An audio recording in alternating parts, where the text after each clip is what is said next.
don't want PPP no more. Remember what PPP do. Jack Tayo keep lying true and true. Earth and hiding it. Stop. Thank you very much, Ryan. Good night, Mahdia. Mahdia. Y'all know these proceedings are being live streamed. So you gotta let Mr. Irfan Ali and the others hear y'all. So let's try it one more time. Good night, Mahdia. Forward ever. Thank you very much. Thank you very much. Residents of Mahdia, Campbelltown, Princeville, Fairview, El Paso, Mycobi, The Junction, Murawa, Blackwater. Good evening to all of you. Ladies and gentlemen, it is my pleasure to be here, but it is even a greater pleasure for me to see so many of you who are here tonight. Tonight, Mahdia has joined brothers and sisters all across our country who have caught the green and yellow fever. You have joined the winning team. And tonight, ladies and gentlemen, we will take this momentum forward to the 2nd of March, as we have heard, when we're going to re-elect Brigadier David Granger to return to State House on the 2nd of March. Friends, the other guys were here. Well, not here at the Oval. They went down by the bus park 2 weeks ago. They were looking for a crowd. They couldn't come here. They know their place. Or I don't know if it's because they frightened the monument. Y'all remember all of the bad talk? Y'all remember all of the low talk they had to say about your monument? Well, friends, now it is the most photographed site here in your tongue. Solid rock, not cement or ceramic. Solid rock source right here in Eagle Mountain. But friends, they will really know their place in 2 weeks' time when they hear from the Guyanese people. They had their time and they've outlived their usefulness. Friends, on the 2nd of March, the people of Guyana will have one of the most important decisions since we have been independent. That is, who will lead Guyana, now an oil-producing state? And friends, the choice is simple and straightforward. It is either David Granger or Irfan Ali. And though this is an unequal choice and an unequal contest, we cannot underestimate the PPP. It is why, as you have heard, each one of you must do your duty on the 2nd of March. And let me say this, friends. These elections are not about David Granger or his ministers. It is about you, your children, your families, and the future of this great region. It is about, will we return to pre-2015, when Mahdia and this region was on a fast track to nowhere, where this region was and our other regions were treated like stepchildren, or if we will continue to move forward together. My friends, no one will forget what the Mahdia roads looked like pre-2015. You could not walk, especially during the rainy season. You had to navigate between all of the craters. But that transformation has started, and Mahdia now has a $1 billion internal road network, thanks to a powerhouse called David Granger. Forward ever, backwards never. Friends, some of you may have been here, and you would have heard the Pharaoh when he came here in November 2018, campaigning for local government elections. Well, they didn't get any support. And one of the things he said when he came here to the people of Mahdia, he said that instead of building roads, the government should have built houses. Ladies and gentlemen, who would have wanted to build houses when you had roads and conditions like that. And then, as I said 2 weeks ago, the candidate came here along with Pre. It's not we give you the name. It's your own colleagues that call you, sir. And you know what she said? Speaking about this coalition administration, she said they built some concrete roads with the money that they left. How dismissive, how disrespectful to the people of this township and of this region. A $1 billion investment, and that is what they have to say. But if we can ignore the nonsense about who left which money where, the point is that they would have never invested that money here in Mahdia or in this region. For them, this is bush. But David Granger has a plan for our regions, and it is that none must be left behind. He pledged when in opposition that the East-West divide must be erased, and that he would have done it with hinterland investment and development. My friends, today we have seen the proof with unprecedented levels of investment in hinterland infrastructure. At Bartica, at Mabaruma, and at Lethem. I wouldn't spend too long, very quickly, to name a few of these transformative investments. Today we have the modern Maruka Bridge at Santa Rosa. $114 million investment that replaced the notorious San Jose Bridge. Today we have the Bina Hill Green Institute at Anai. $100 million plus investment, providing valuable training for youths in the hinterland regions in mechanics, tourism, industrial arts, joinery, a whole range of skills. Today we have water security for villages across our country, and here in this region at Paramakatoy and at Aishalton and numerous other hinterland villages. We've heard from your regional chairman. We've had upgrade of the Salbora here in Mahdia, new well in Campbelltown and at Princeville. We've heard already of the free Wi-Fi to almost 100 hinterland locations. We've heard of the regional radio stations now in every region.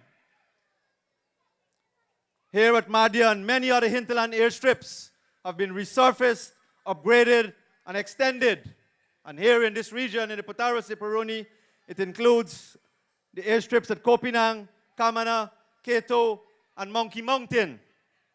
My friends, the list is long, and tonight is not the night for me to recite all of those transformative investments made in hinterland development, save and except to say that we have kept that promise.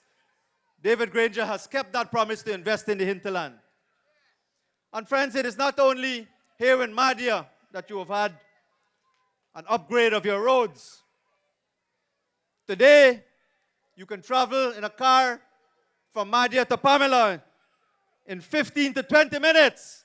And those of you will remember it used to take 2.5 to 3 hours if you could get a special hire to take you to Pamela Landing. And to Princeville, you can now get there in a car in 15 minutes instead of what used to take an hour and an hour and a half before 2015, before this powerhouse came along.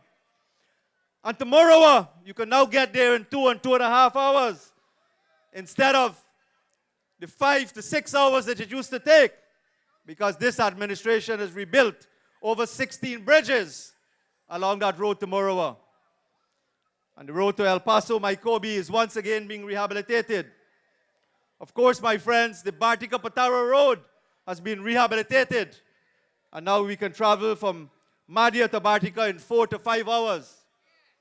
My friends, none of this is any gaffe. We have the evidence. And this is not like some airy-fairy promise to create 50,000 jobs.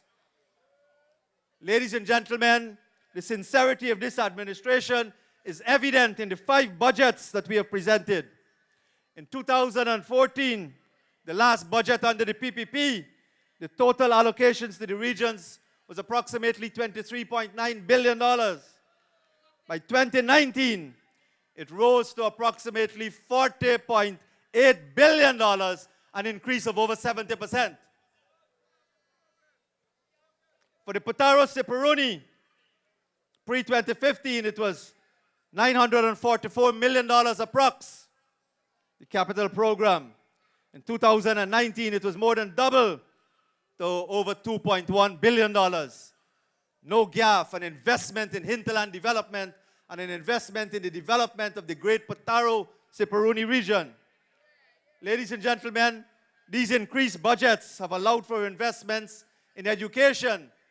And we heard Ms. Lulin Sanwell, the Vice Tushao of Paramakatoy, speak about the improvements in education, the improved pass rates. And that investment has allowed for the introduction of a teacher training to Mahdia and Paramakatoy with the operation of the Cyril Potter College. It's allowed for the construction of an ICT lab at Cato and Paramakatoy secondary schools, for the completion and the operation of the Cato Secondary School residential dorms and complex. We've heard the construction of schools at Kaibarupai and Itabak, new primary schools. My friends, regarding the last two schools, myself and the regional chairman was in the North Pacaraimas recently, visiting villages there. And one of the things we heard from the contingent that was moving around, Prapre and her crew, they said that this administration discriminates against villages that did not vote for us in 2015. My friends, nothing can be further than the truth. At Kaibarupai, where we have built, this administration has built a new primary school, we got only 11 votes, less than 10%. And at Itabak, we got 17 votes, less than 20%. But this administration does not practice victimization. It made a calculation that the young people at Kaibarupai and at Itabak deserve a primary school, and that is what they got from the David Granger administration. Those investments allow for upgrades in the health sector, for the construction of doctors' quarters at Kurokobaru, Fairview, and at Mahdia, extension to the Cato Cottage Hospital, upgrade to the Mahdia Hospital. And in job creation, we've heard already about the lapidary and the tomato processing. Miners have been empowered, 36,000 acres of land awarded. And the list goes on and on. Ladies and gentlemen, pre-2015, your Mahdia was called a landing. It is now a tongue on the move, as you've heard from the mayor. A tongue that is empowered with its own elected mayor and councillors. One that is no longer subject to the dictates of a minister from Georgetown. Ladies and gentlemen, pre-2015, this tongue and this region were neglected. Now, this region and tongue are on the move. And it is the reason why Regional Chairman Bonaventure Fredericks crossed the floor from the PPP to join this winning team and this administration. Ladies and gentlemen, it is not only the Potaro-Siperuni that is moving forward. All our regions, especially our hinterland regions, are moving forward. And it is why former PPP Regional Chairman Paul Pear left that party and is now supporting the coalition. It is why the NTC Chairman, the Tushao of Sholinab, Mr. Nicholas Fredericks, recently publicly urged support for this winning team. And he made a very important observation that under the David Granger administration, there has been no interference or intimidation, especially at the NTC and its elections. And that is why he has urged his hinterland brothers and sisters to stick with the winning team. Ladies and gentlemen, we are not going back to those days. We have broken the back of intimidation. My friends, this administration, as you have heard a moment ago, has abandoned the winner-takes-all model of governance. We have restored local governance all across Guyana, allowing people to choose their own local leaders. Again, we've just heard that President Granger recently made one of the most profound declarations when he spoke at Hope Tongue. And he said, and I quote, "We are together. We have put an end to winner-takes-all system. Never again must one party feel that it can speak for the whole nation.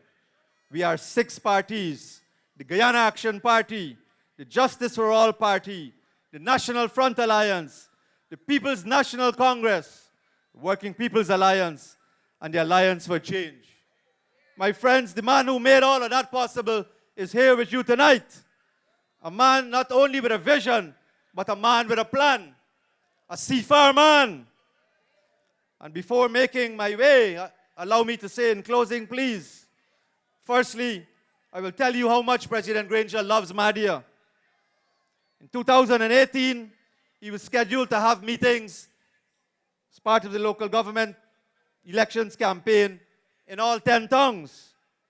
And having completed some of those, what remained, the tongues that remained were Mahdia, Mabaruma, New Amsterdam, and Lethem. But my friends, during that time, he was diagnosed, or he started feeling unwell, and he would have been advised that he needed treatment abroad. But what did President Granger do? He came here on the 25th of October, and then he flew out a few days later, canceling Mabaruma, New Amsterdam, and Lethem, because he did not want to disappoint you, the people of Mahdia. That is how much he loves you. My friends, President Granger's plan for a stronger Guyana is based on strong regions. His Excellency has made it clear that Guyana is one country, and each citizen, regardless of whether they live on the coastland or in the hinterland, must have access to quality public services. For this to be achieved, we need strong regions that would assist in the efficient delivery of services to their residents. His Excellency has also determined that a capital tongue be established in each region. The vision is that capital tongues will provide the full range of public services. My friends, President Granger is a man with a plan. He is the man to unite this nation. He will forge national unity and social cohesion. He is the man that will see that oil and gas revenues will be used to benefit the many, not the few elites. So after March 2nd, he and his administration will continue to labor to develop the Pataro Siparuni and improve the lives of its citizens. For this to happen, my friends, each of you must play your part on the 2nd of March. Vote early and bring out your household, your neighbors and your friends. Vote as if your life depends on it, because it really does. May God bless each and every one of you and the people of this great region. I thank you.